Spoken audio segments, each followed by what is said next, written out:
perkenalkan, nama saya Nabila.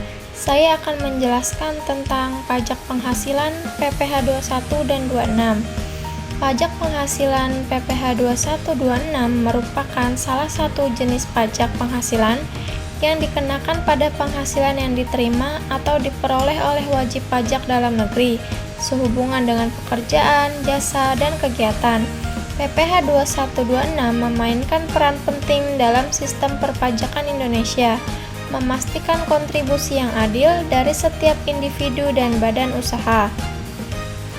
Definisi PPh 2126 adalah jenis pajak yang dikenakan atas penghasilan yang diterima oleh wajib pajak dalam negeri terkait dengan pekerjaan, jasa, dan kegiatan.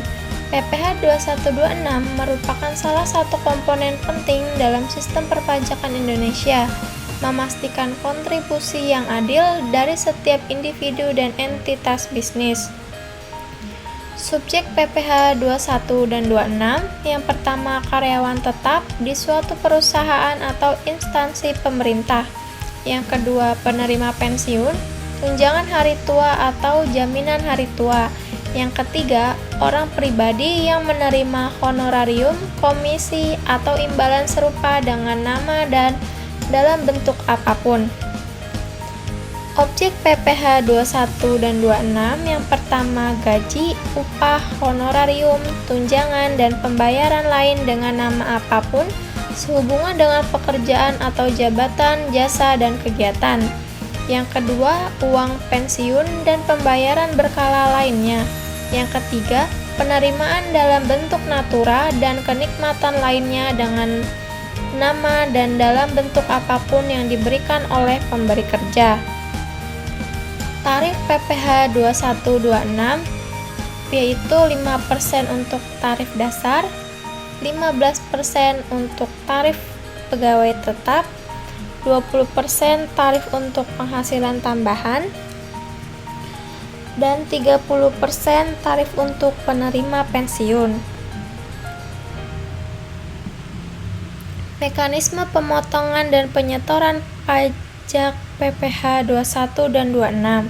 Pemotongan pajak, pemberi kerja atau pihak yang membayarkan penghasilan wajib memotong PPh 21-26 dari gaji, upah, honorarium, atau penghasilan lain yang dibayarkan kepada karyawan atau penerima penghasilan. Yang kedua, perhitungan pajak.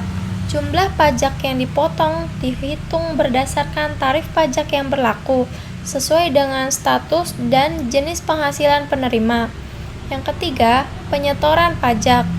Pemberi kerja atau pihak yang memotong PPh 2126 wajib menyetorkan pajak yang telah dipotong ke kas negara melalui bank persepsi atau kantor pos. Contoh perhitungan PPh 21 dan 26.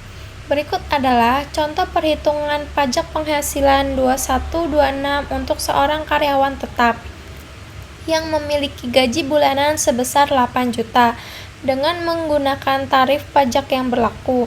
Kita dapat menghitung jumlah PPh 21 yang harus dipotong dari penghasilan karyawan tersebut. Pelaporan SPT 1770S atau 1770SS dalam sistem perpajakan Indonesia, surat pemberitahuan SPT 177S dan 1770SS merupakan formulir pelaporan pajak bagi individu dengan penghasilan sederhana.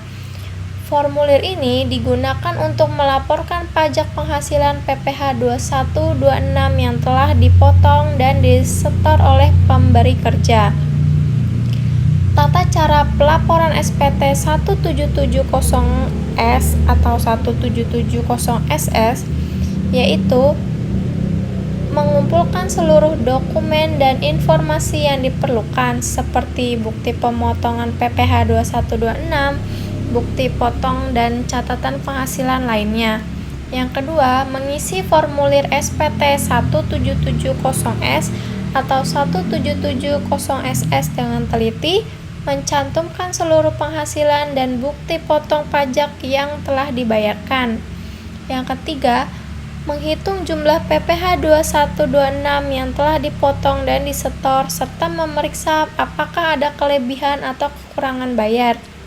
Yang keempat, menyampaikan SPT 1770S atau 1770SS ke kantor pelayanan pajak terkait melalui e-filing atau langsung ke loket pajak, memastikan SPT telah diterima dan diproses dengan benar oleh pihak Direktorat Jenderal Pajak. Kesimpulannya, pajak penghasilan PPh 2126 merupakan komponen penting. PPh 2126 adalah jenis pajak penting yang memastikan kontribusi adil dari setiap individu dan entitas bisnis dalam sistem perpajakan Indonesia. Selanjutnya, perlu pemahaman dan kepatuhan yang baik. Memahami definisi subjek, objek, tarif, mekanisme, pemotongan, dan pelaporan PPh 2126 sangat penting untuk memenuhi kewajiban pajak dengan benar. Pelaporan SPT 1770S atau 1770SS mudah dan penting. Formulir SPT 1770S atau 1770SS memudahkan pelaporan PPh 2126 bagi individu dengan penghasilan sederhana. Pelaporan yang akurat dan tepat waktu sangat diwajibkan. Sekian penjelasan dari saya. Apabila ada yang kurang, tolong dimaafkan. Terima kasih. Wassalamualaikum warahmatullahi wabarakatuh.